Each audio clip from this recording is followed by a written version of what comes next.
Loh nggak bisa, ini penting di sini. Gimana ini responnya?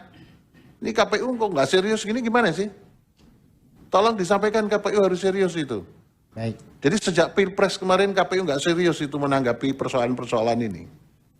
Ya? Ingin merespons.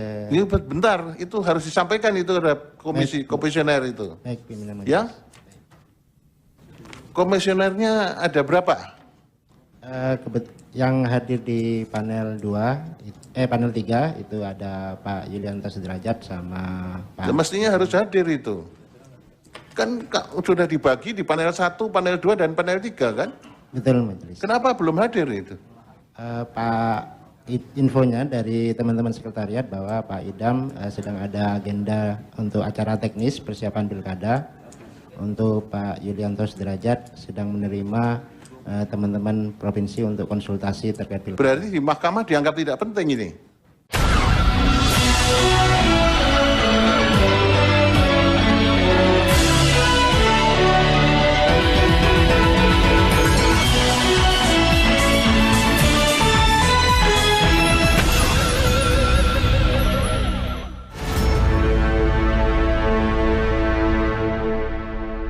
Assalamualaikum warahmatullahi wabarakatuh. Apa kabar? Kembali berjumpa dengan saya Arsman Arif dari Forum News Network. Anggota Komisi 2 DPR RI dari fraksi Partai Amanat Nasional, Gus Pardi Daus, ikut menyoroti ketidakseriusan Komisioner KPU dalam mengikuti jalannya persidangan di Mahkamah Konstitusi.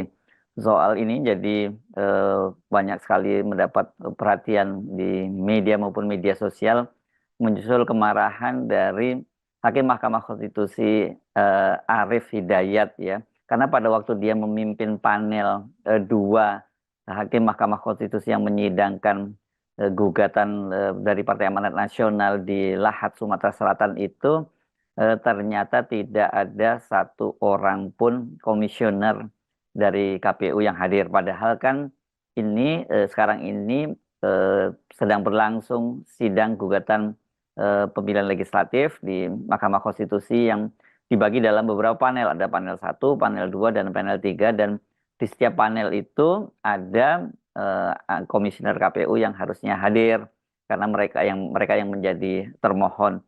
Dan soal inilah yang kemudian membuat Hakim Mahkamah Konstitusi Arief Hidayat pada waktu itu sangat marah. Saya minta konfirmasi dari termohon. Betul ada peristiwa pembukaan pada tanggal 27 April? Dari termohon? KPU? Mana KPU orangnya? Kuasa hukumnya? Gimana ini KPU? Gimana ini? Loh, lah kuasa hukumnya nggak tahu? Kuasa hukum ada di belakang. Izin pimpinan. Enggak, sekarang prinsipal KPU pusat atau KPU mana ini? Organ Komering? Izin majelis. Atau Lahat? Ada enggak? Ini apa ini? Saya dari sekretariat KPRI menyampaikan bahwa pimpinan sedang ada agenda di kantor. Loh nggak bisa, ini penting di sini. Gimana ini responnya? Ini KPU kok nggak serius gini gimana sih? Tolong disampaikan KPU harus serius itu. Baik.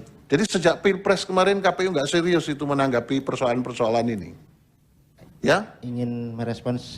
Ini bentar, itu harus disampaikan itu terhadap komisioner itu. Baik, pimpinan majelis. Ya? Komisionernya ada berapa? Yang hadir di panel 2, panel 3 itu ada Pak Yulianto Sudrajat sama Pak. Mestinya harus hadir itu. Kan sudah dibagi di panel 1, panel 2, dan panel 3 kan? Betul, majelis. Kenapa belum hadir itu? Pak, infonya dari teman-teman sekretariat bahwa Pak Idam sedang ada agenda untuk acara teknis persiapan pilkada. Untuk Pak Yulianto Sudrajat sedang menerima teman-teman provinsi untuk konsultasi terkait pilkada. Berarti di mahkamah dianggap tidak penting ini?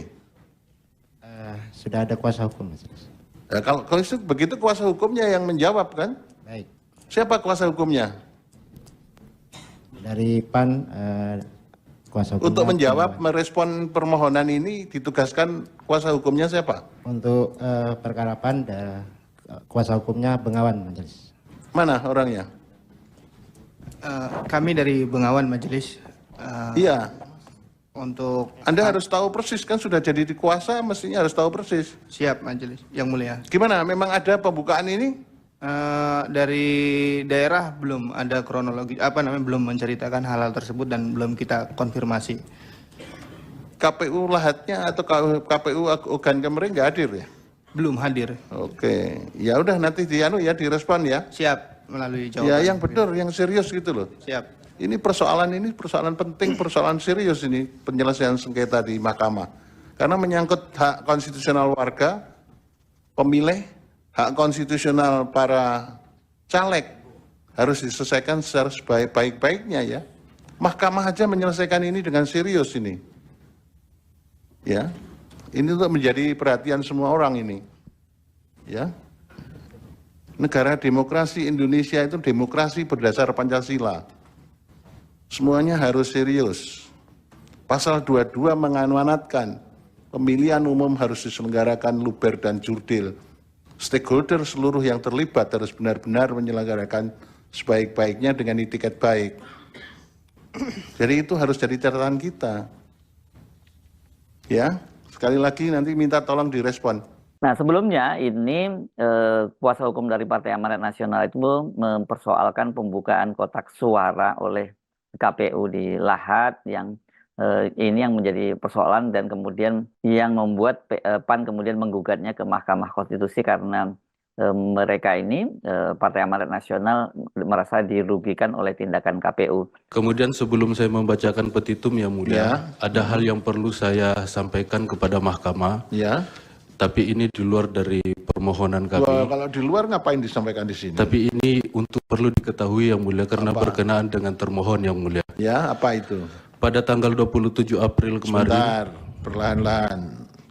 Saya setelah libur 1 hari jadi lebih sabar. Ya. Siap. Karena belum capai. Menurut pemohon apa?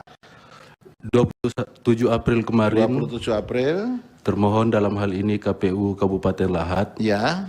Itu telah melakukan pembukaan kotak suara. Ya. Dihadiri juga oleh DPD Partai Amanat Nasional. Ya. Yang menjadi pertanyaan kami, pembukaan kotak suara itu awalnya ditujukan untuk pengambilan bukti yang mulia. Oke. Bukti yang kami ajukan di sini kan persandingan antara D hasil kabupaten, D hasil kecamatan, C hasil dan C hasil salinan. Perintah untuk membuka menurut pemohon dari siapa?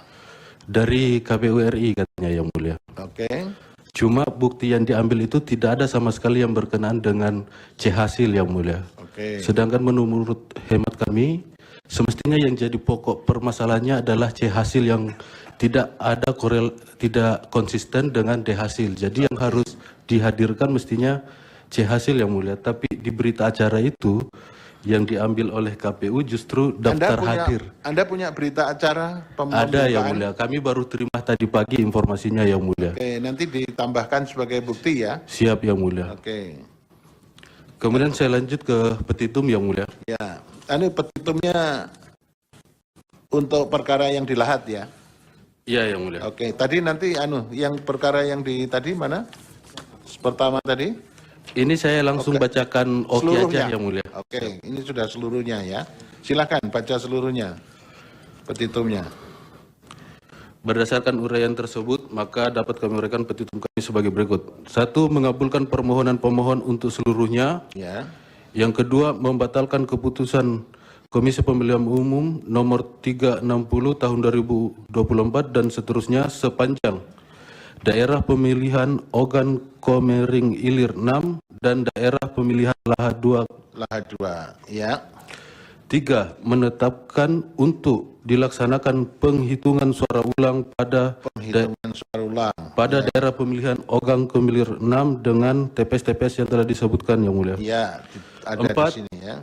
Memerintahkan termohon untuk melaksanakan penghitungan suara ulang pada daerah Ogan Komiring Ilir 6 pada TPS-TPS yang telah disebutkan yang mulia. Ya. 5. menetapkan hasil perolehan suara yang benar dan sah secara hukum di Kecamatan Merapi Barat untuk DPRD Kabupaten Ini yang Lahat, ya? Dapil Lahat 2 Oke. sebagaimana tabel yang telah kami uraikan yang mulia. Ya. 6. Menetapkan hasil perolehan suara yang benar dan sah secara hukum untuk pengisian keanggotaan DPR Kabupaten Lahat Dapil 2 sebagaimana tabel yang telah kami uraikan. Oke. 7. Memerintahkan kepada Komisi Pemilihan Umum untuk melaksanakan putusan ini atau apabila mahkamah berpendapat lain mohon putusan yang seadil-adilnya. Oke. Cukup yang Cukup mulia. ya. Baik, terima kasih. Soal ini juga mendapat sorotan dari Ketua Mahkamah Konstitusi Soehartoyo yang menyidangkan sengketa pemilu legislatif di panel 1. Dia sekaligus menjadi pemimpin panel 1 karena pada saat persidangan berlangsung, Ketua KPU Hasyim Asyari itu meminta izin kepada Soehartoyo karena dia punya acara lain di luar persidangan dan kemudian dia berjanji untuk kembali nanti setelah acara di KPU juga selesai. Nah, pada waktu itu Soehartoyo juga mengingatkan bahwa hal ini kan kasus serupa ini sudah terjadi sebelumnya di panel 3 di Mahkamah Konstitusi yang dipimpin oleh Arief Hidayat dan kemudian menurut Soehartoyo sambil menyindir halus bahwa nanti kalau dia izin seperti itu ketika Hasyim Asyari pulang lagi, ya sidangnya sudah selesai. Izin majelis termohon, saya mohon izin prinsipal nanti jam 14 kami meninggalkan forum karena ada acara penyerahan data penduduk potensial pemilih untuk pilkada. Setelah acara saya kembali ke forum. Terima kasih majelis. Siapa yang menggantikan Bapak? Hari ini kami ada beberapa agenda, diantaranya ada uji kelayakan dan kepatutan seleksi KPU Provinsi, jadi kami berbagi. Pak. Jam berapa Pak? Jam 14. Setelah itu nanti saya kembali ke sini, majelis. Terima kasih. Nanti kembali ke sini sudah malam, sudah bubar. Sebentar saja, majelis. Ya, tadi di panel lain juga diingatkan karena Bapak kalau tidak ada yang dari komisioner hadir kan nanti yang mengkoordinir juga. Kalau kami dari teman-teman advokat yang hanya secara parsial bertanggung jawab pada nomornya masing-masing kan yang mengikat nggak ada nanti mereka. Silakan Pak. Jadi memang wajar lah kalau kemudian para hakim di Mahkamah Konstitusi ini jengkel dengan para komisioner KPU karena kan sesuai dengan jadwal sekarang ini memang jadwalnya sengketa pemilu legislatif di DPR dan dalam peradilan hakim tidak cukup hanya diwakili oleh kuasa hukumnya karena ada beberapa hal yang memang harus ditanggapi secara langsung oleh komisioner KPU sendiri sebagai termohon. Tapi dalam kasus Pak Arief Hidayat tadi kejengkelannya terhadap KPU sebenarnya sudah kalau kita simak tadi sejak dia masih menyidangkan sengketa Pilpres ya di Mahkamah Konstitusi karena kita tahu Hakim Arief Hidayat ini adalah salah satu hakim yang menyatakan dissenting opinion bersama dengan 2 orang hakim Mahkamah Konstitusi lainnya yakni Saldi Isra dan Eni Nurbaningsih. Ketiganya ini pada waktu itu menyatakan dissenting opinion ketika Majelis Hakim Mahkamah Konstitusi menolak semua gugatan dari pemohon paslon 01 dan 03. Bahkan Saldi dan Arief Hidayat itu dengan tegas menyatakan bahwa harus dilakukan pemungutan suara ulang di berbagai provinsi-provinsi yang cukup besar di Jawa dan juga di Bali dan Sumatera Utara. Jadi wajar kalau Arief Hidayat tampaknya kesal karena waktu sengketa di Pilpres juga dianggap nggak serius karena Hasyim Asyari juga berapa kali ditegur karena terlihat ngantuk gitu ya. Nah sekarang mereka malah banyak yang bolos dari persidangan ketika menyidangkan sengketa pemilu legislatif. Padahal kan pemilu legislatif itu juga merupakan hajatan dari KPU sebagai penyelenggara pemilu. Saya Arif dari Forum News Network. Sampai jumpa lagi. Assalamualaikum warahmatullahi wabarakatuh.